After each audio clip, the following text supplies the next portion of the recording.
Life punishes those who come too late.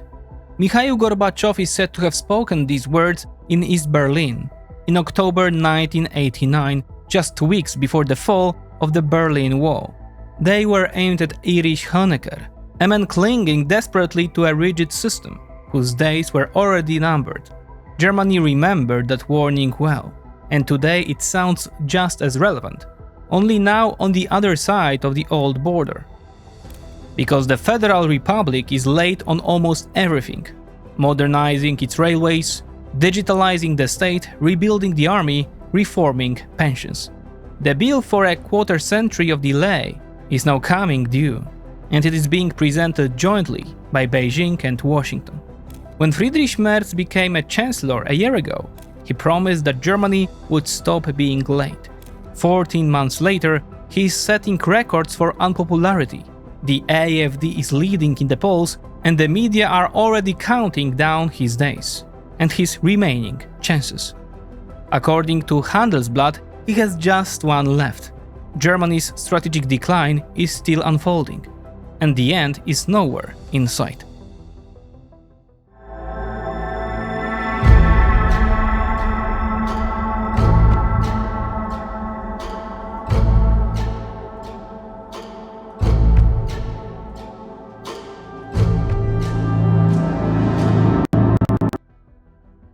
Merz promised reforms, a return to growth, and a strong Germany in Europe. 14 months later, he's breaking records for unpopularity.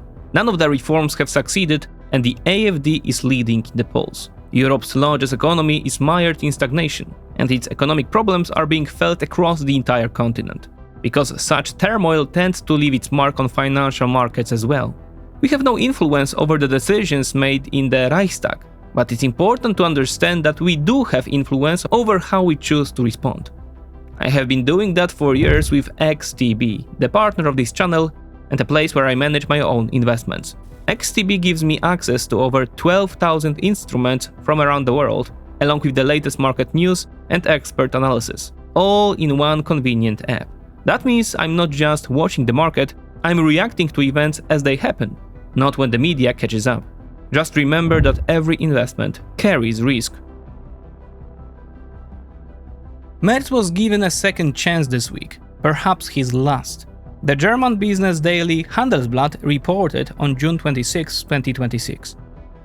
The comment referred to the pension reform plans the Chancellor unveiled on June 23rd and presented the following day on the floor of the Bundestag.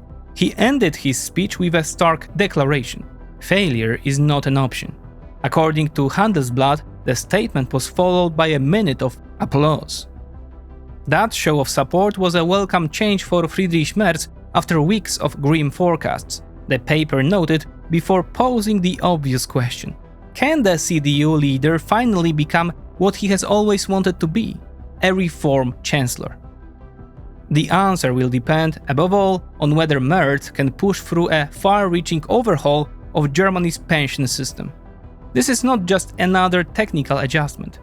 It is a test of whether the German state can still impose painful but necessary change on society.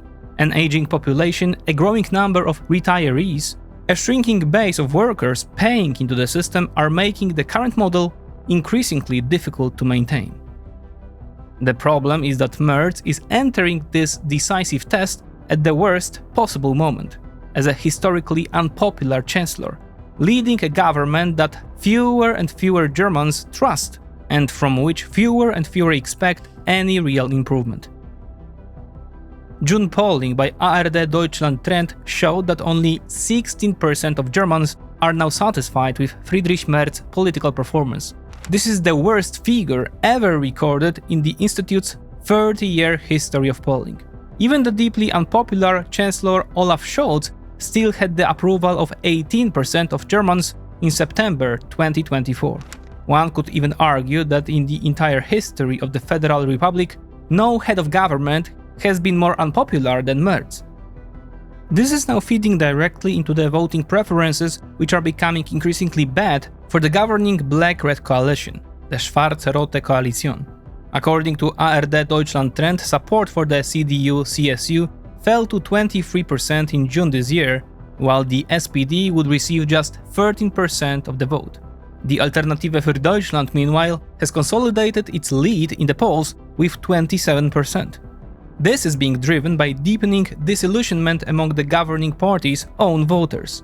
Only around 1 in 3 CDU-CSU supporters and 1 in 6 SPD supporters is satisfied with the work of the Berlin government, writes ARD. Across the entire black-red coalition government, only Defense Minister Boris Pistorius still receives more positive than negative ratings from the public.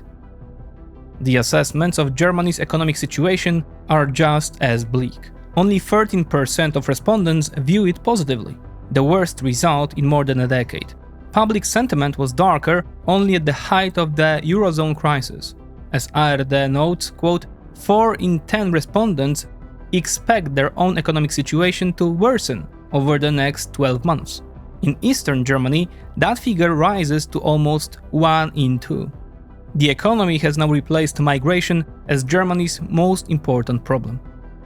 Worse still, according to ZDF Polybarometer, as many as 72% of Germans are not prepared to make personal sacrifices for the planned reforms.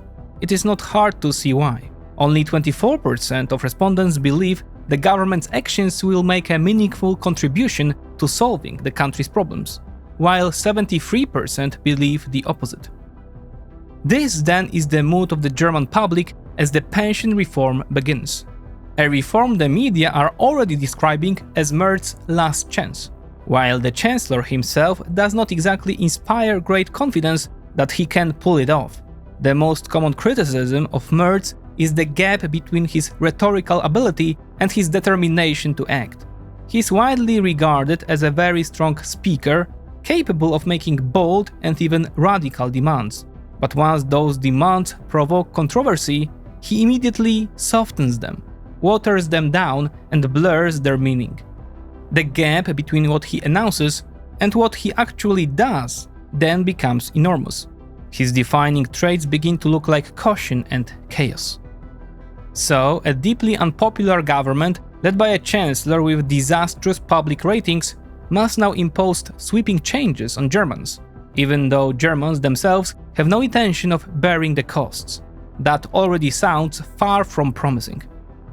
First in line is the pension reform already mentioned, drawn up by a specially appointed commission. It produced 33 recommendations designed to stabilize the entire system in the face of an aging population, a rising number of retirees, and a shrinking base of workers paying contributions. The plan assumes that pension levels will remain unchanged until 2031, with benefits indexed to wage growth. But maintaining that guarantee risks pushing the statutory contribution rate from today's 18.6% of gross wages to as much as 23%. That is why the system is to be supplemented with a funded pillar, an additional contribution of up to 2% of salary split equally between employees and employers invested in individual accounts, with the returns meant to support benefit payments from 2040 onward. In other words, higher contributions cannot be avoided. The retirement age will also rise. Its statutory threshold has been cleverly blurred by linking it to average life expectancy. In practice, this means a gradual increase by 2041 from 66 to around 67.5 years, above the 67-year ceiling at which, under current law, the retirement age was supposed to stop. The mandatory system will finally also cover the self-employed, politicians, company board members, and civil servants, whose pensions have until now been paid directly from the budget, and whose salaries were not subject to pension contributions. All of these changes are neatly packaged, but in practice they mean that citizens will have to work longer and pay higher contributions in order to receive a pension roughly equivalent to what older Germans already receive today, around 48% of their monthly earnings from their contribution years. In other words, they will bear the costs simply to get the same as their parents. That fact does little to strengthen any sense of social fairness. That is why the coalition wants to sweeten the deal for voters by adding tax relief to the reform aimed mainly at low and middle income earners. The idea is that ordinary Germans would keep on average around 500 euros more per year in their pockets, but that would mean a loss of federal budget revenue of some 20 to 30 billion euros. The gap could be closed by raising the top rate of income tax, introducing a wealth tax, or cutting spending. The CDU-CSU wants the latter. The SPD is demanding a heavier burden on the richest, and neither side intends to give way. The growing dispute means the entire pension reform could be thrown into doubt, and it is happening at precisely the moment when other reforms are failing to deliver the expected results, and the foundations of the German economy are creaking ever more loudly. And every German can now hear it. But the trouble with pension reform is only one part of a much broader picture.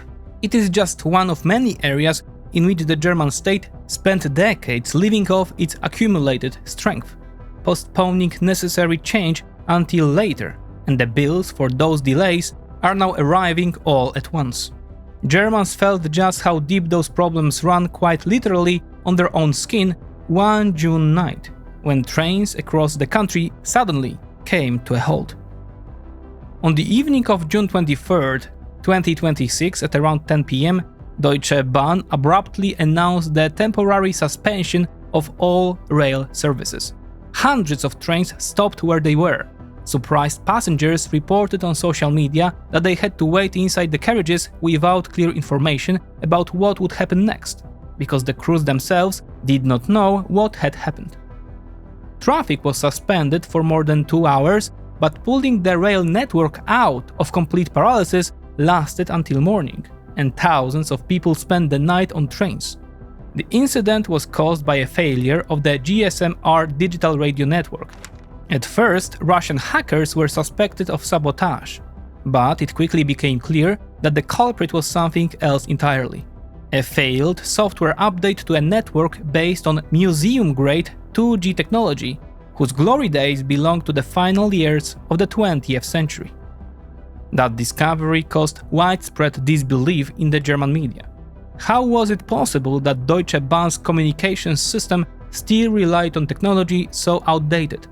On ZDF, the issue was explained by computer scientist Łukasz Szypulski, who trains specialists in digital rail infrastructure at the University of Applied Sciences in Dresden. As he noted, the problem lies in a paradox.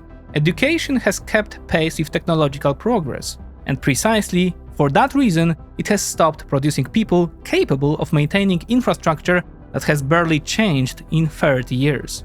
Quote, "We are talking here about 2G technology. None of our graduates speaks this language anymore.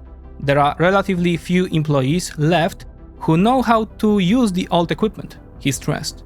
And those who still operate GSM-R are gradually retiring, or quite literally leaving this world behind. The replacement of GSM-R with a modern successor based on 5G technology has been in preparation for years, but the scale and cost of the project mean it remains stuck in the planning stage. The current target is now 2040. Where spare parts for 2G equipment will come from until then, and where Germany will find specialists still able to program it, are questions few people seem eager to confront. The inevitable trouble is simply being pushed further down the road. Meanwhile, Deutsche Bahn, once a symbol of German reliability, is losing the last remnants of its old reputation. And it is becoming a symbol of the new Germany, a country sinking into crisis born of years of neglect and bad decisions from the past. The failure of railway communications was not an isolated mishap. It was a symptom of a disease running through the entire state. Wherever Germany should have been investing and modernizing systematically over the past quarter century, it economized instead. And today, those years of neglect are being exposed all at once, on every front. On the roads, in the army, and in the energy system. The scale of the problem is well captured by government statistics. According to Federal Ministry of Transport, around 13,000 kilometers of federal roads and 11,000 kilometers of autobahns require major renovation, roughly every fifth kilometer. On the railways, more than 17,000 kilometers of track and nearly 1,200 bridges need repairs, meaning that around 30% of the infrastructure would have to be fixed immediately.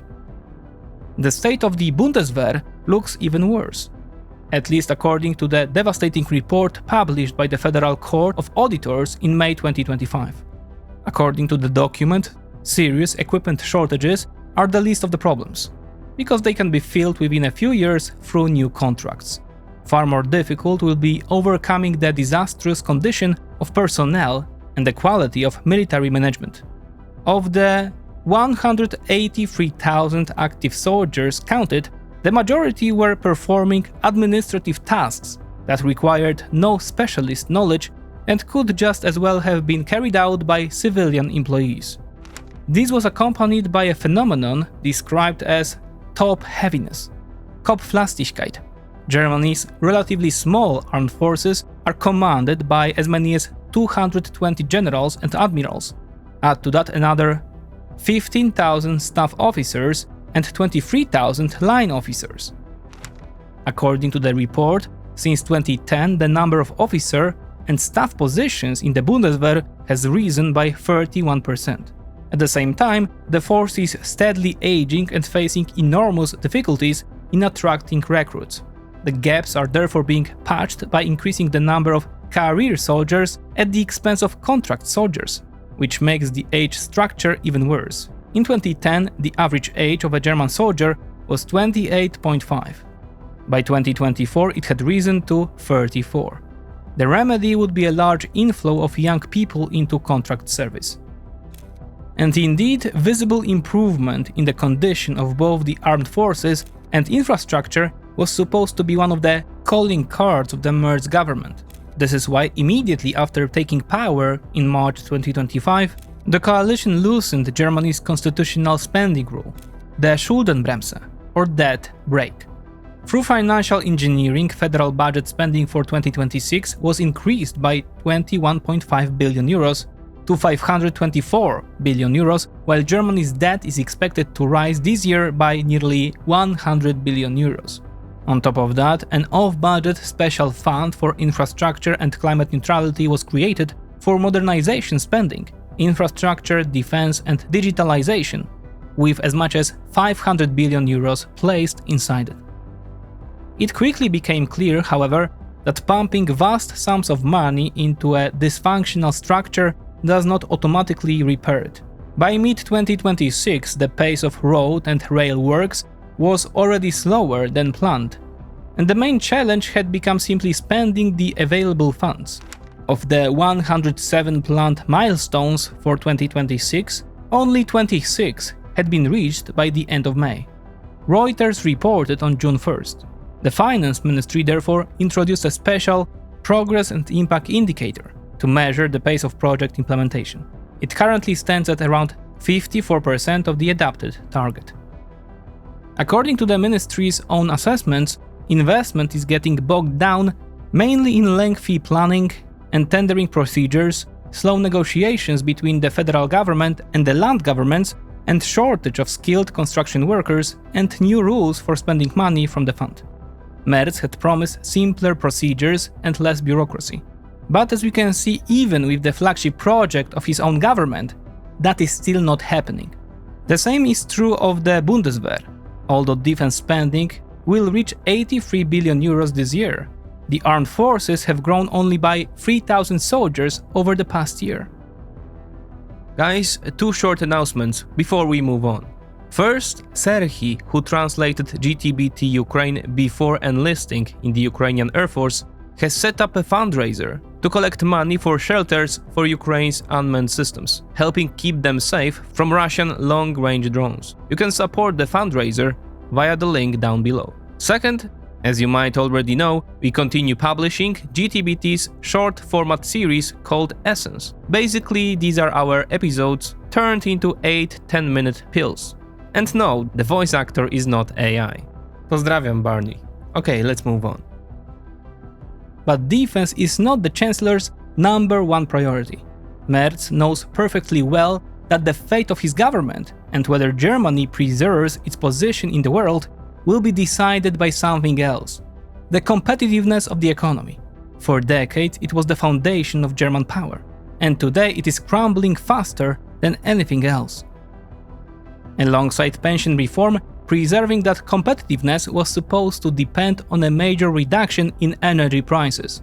As early as December 24th last year, Handelsblatt reported, quote, "The federal government will subsidize electricity prices in 2026 to the tune of 29.5 billion euros.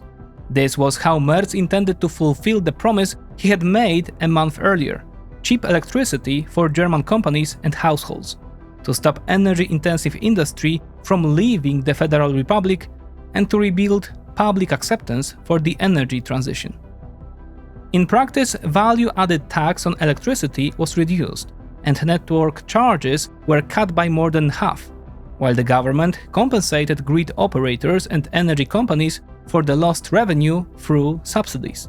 Merz's bad luck was that just as he began implementing his reform, Donald Trump struck Iran, and Iran responded with attacks on gas infrastructure in the Gulf states and a blockade of the Strait of Hormuz.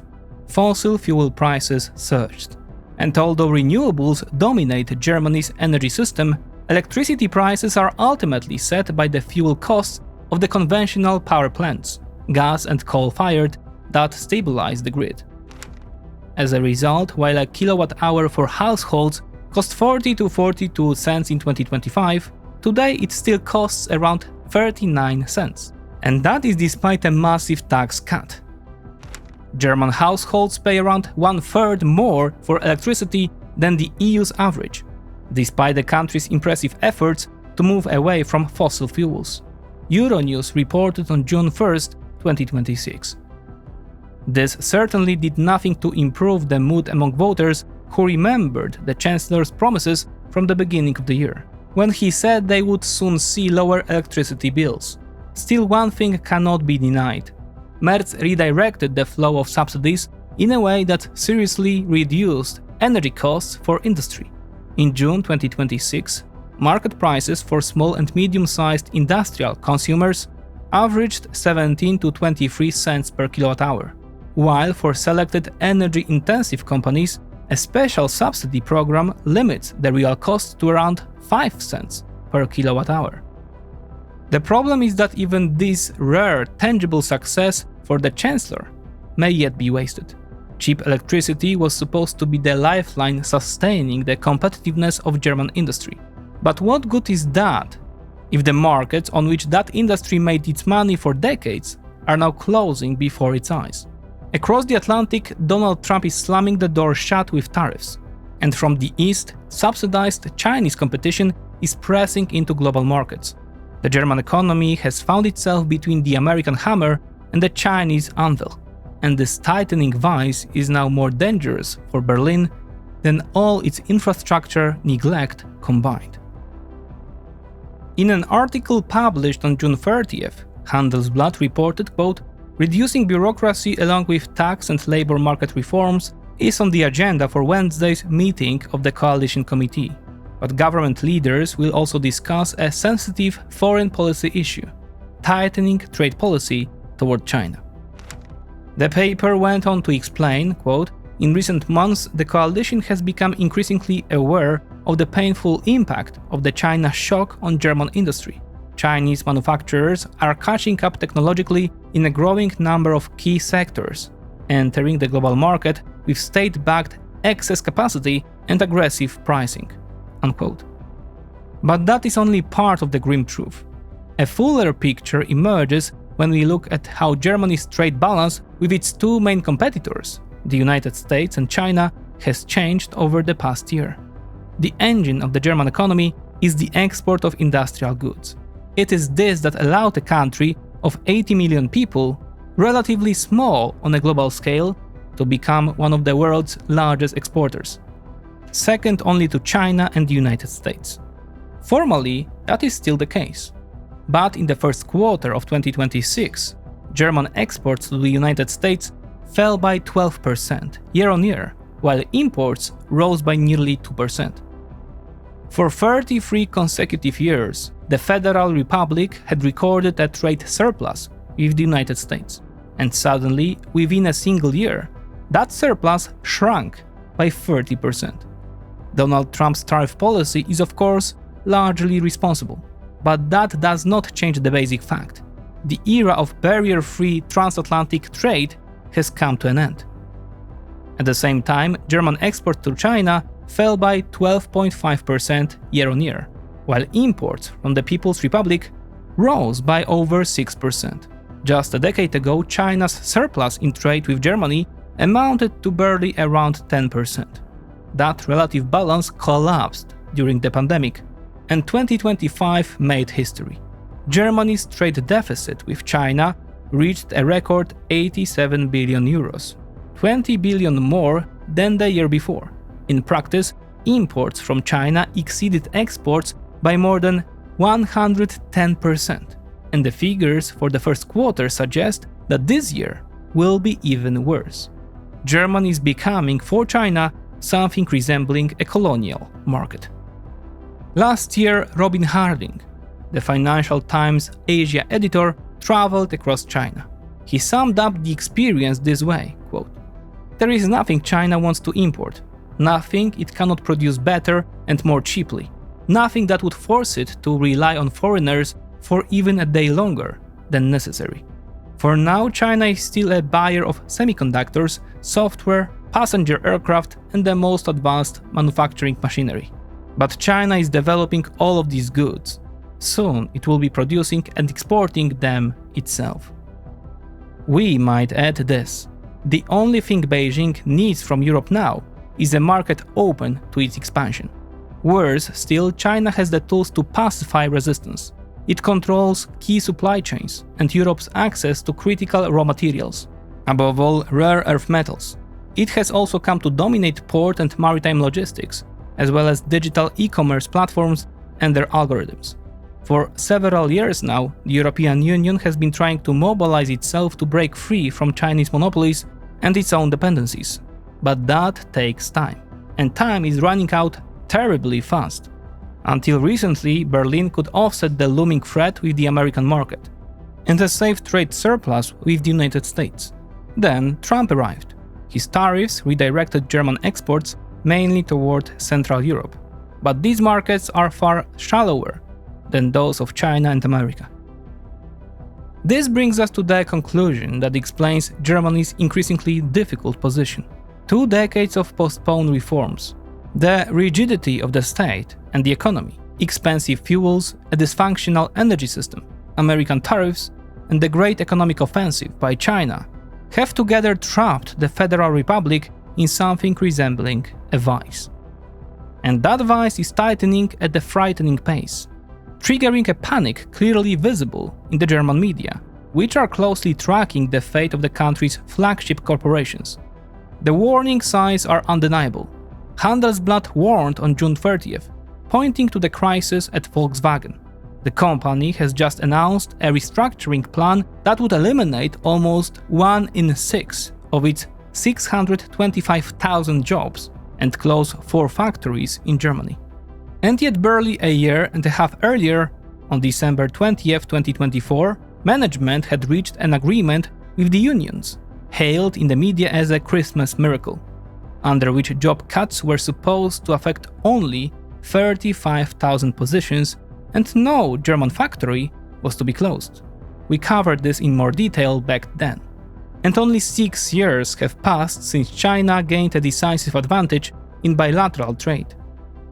That is the period addressed in a report by the German Economic Institute, presented at the end of June 2026. According to the report, between 2019 and 2025, German industry lost around 400,000 jobs because of China alone, while the export freeze caused by Chinese competition reduced GDP by roughly 4.3%. The analysis aligns with OECD research published in early June. Around 60% of the increase in Chinese companies' share of the global market over the past 25 years was due solely to state subsidies. And the main victim of that expansion is becoming German industry. Increasingly, the author of the report, Jürgen Mattes, quoted by Handelsblatt, believes the OECD report actually underestimated Chinese subsidies. The Chinese central bank controls the exchange rate through a system of managed exchange rates, artificially keeping the yuan low, which reduces the price of Chinese exports. As a result, German industrial products became around 40% more expensive than Chinese industrial goods between the beginning of 2020 and the beginning of 2026, Mattes argues. In his view, the German economy has lost competitiveness only against China. Compared with other industrial economies, almost nothing has changed. And let's keep in mind one more thing. The last truly far-reaching economic reforms in Germany were carried out a quarter of a century ago, under Gerhard Schröder. But Schröder did not have to deal with the inflow of unwanted immigrants, the cutoff from Russian raw materials, the rapidly rising costs of the pension system, or the need to rearm. And China was not yet offering technologically advanced industrial goods. The conditions for deep reform are therefore incomparably more difficult than they were in Schröder's time. Add to this the fact that in an era when military power has once again become a key instrument of foreign policy, Berlin effectively does not possess that instrument, nor does it control the raw material deposits essential to its economy, while the energy transition does not guarantee cheap, stable power. And finally, the country is not led by a statesman determined to fight, but by a Hamlet-like procrastinator, a man who understands the threats but lacks the courage to take greater risks. On top of this pile of problems comes pension reform, whose costs voters, like the costs of every other reform, do not want to bear. And this is where a technical problem of public finance begins to turn into a constitutional problem. Because if the state spent years promising citizens stability, social security, predictable advancement, and efficient administration, and then it turns out that it cannot deliver any of those promises, disappointment does not stop at the level of a single government. It begins to undermine trust in the entire party system. That is why record support for the AfD is not merely a temporary revolt against Merz. It is a signal that Germany's post-war mechanism for absorbing political crisis is beginning to crack. For decades, voters could punish one of the major parties by shifting their support to another, while remaining within the same broad center: Christian Democratic, Social Democratic, Liberal, or Green.